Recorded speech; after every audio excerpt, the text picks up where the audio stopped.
With over 500 spells in D&D 5th edition, it's not hard to see why many often get overlooked for more mainstream options.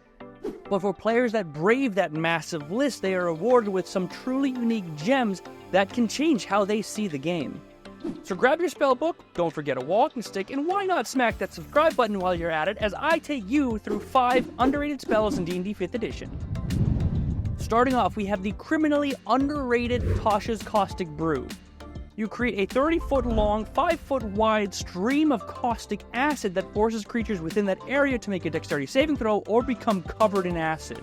Any creature covered in acid takes 2d4 acid damage at the start of their turn. Now, initially, you might think that 2d4 doesn't sound like a lot of damage, but this effect does last up to a minute because it's a concentration spell. This means creatures can take anywhere from 2 to 8 damage per round. And even that doesn't sound too great, but that's okay because this spell doesn't just deal damage, it also disrupts enemies. Creatures can only prevent that damage by spending their action to scrape the acid off of themselves or another creature spending their action to scrape it off of another creature. That means they have to spend their action to prevent the damage. Consider this. Creatures hit by this must decide if they want to deal damage with their action on their turn or prevent taking damage on their next turn. So, the spell is really twofold in that it forces enemies to make a difficult decision. If a creature decides to prevent the damage, then they can't use their action to deal damage to you or your party. However, if that creature decides to spend their action to attack, then they're going to continually take damage until they decide to spend their action to remove the acid. So if you want to simultaneously deal damage and prevent damage, then take a look at Tasha's Caustic Brew. Moving on, we have a newer spell added with Fizban's Treasury of Dragons called Ashardalon's Stride. This is a 3rd level spell empowering your movement, preventing opportunity attacks, and increasing your movement speed by 20 feet. But the fun part of this spell is that when you cast it, you also leave a trail of fire behind you that deals damage, specifically 1d6 for any creature within 5 feet of that fire trail.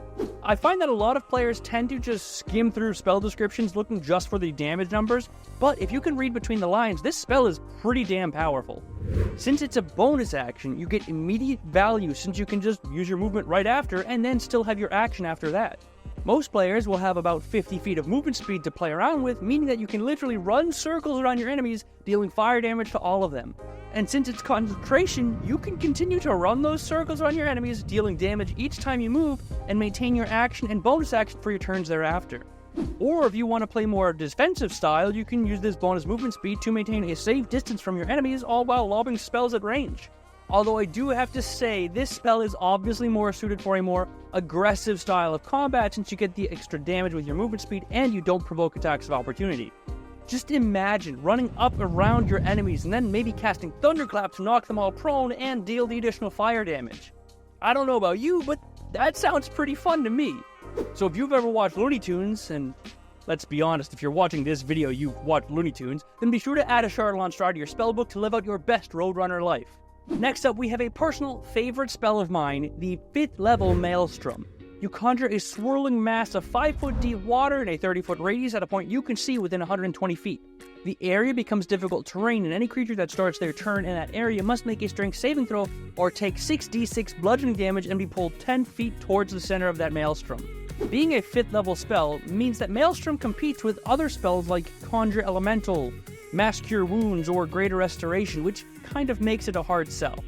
Couple that with the fact that Maelstrom is kind of only available to druids, and this spell is very rarely seen in the game. This is a huge shame because Maelstrom is not only a super cool and flavorful spell, it's also an amazing battlefield control spell. Since the Maelstrom is a 30-foot radius, like other difficult terrain type spells, it's near impossible to get out of it within one round of combat. Couple that with the fact that the spell literally pulls enemies towards the center of it and deals damage, makes it an incredibly effective tool at locking down multiple enemies. Not to mention, if you combine this spell with something like, I don't know, maybe like an Entangle or a Spike Growth, then this spell goes from being amazing to absolutely broken. Speaking of which, if you want to hear more about that combo, I've covered that in a video that I've linked in the description below if you want to check that out. But combos aside, Maelstrom is a great spell with some amazing flavor, so if you have the chance to pick it up, it's definitely worth a slot in your spellbook. For number 4, we have a spell that I have literally seen used only once in my entire time playing D&D 5th edition, and that would be Vitriolic Sphere. You create a 1-foot diameter ball of caustic acid that you can throw at any point you can see within 150 feet. All creatures within a 20-foot radius of that point must make a dexterity saving throw, taking 10d4 acid damage immediately, and then 5d4 acid damage at the start of their next turn if they fail their save.